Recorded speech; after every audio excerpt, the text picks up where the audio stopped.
Тази гъба отровна ли е? Това е пъвбол. При стискане пуска дим, но няма да я ям. Тази гъба отровна ли е? Това е рушавата мастилница. Нетоксична е и може да се яде.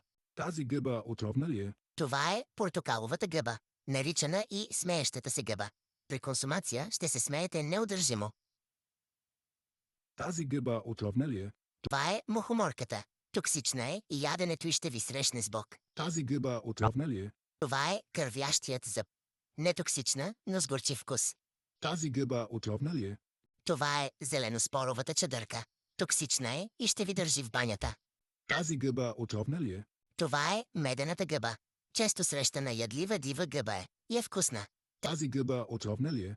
Това е бамбуковата гъба. Нетоксична е, така че можете да ядете още. Тази гъба отровна ли е? Това е синеещата манатарка. Трябва да се сготви добре, иначе ще причини отравяне. Тази гъба отровна ли е? Това е червено-кафявата манатарка. Нетоксична е. Тази гъба отровна ли е? Това е морелът. Нетоксичен е и много вкусен. Тази гъба отровна ли е? Това е китайска гъба. Нетоксична е и може да се яде.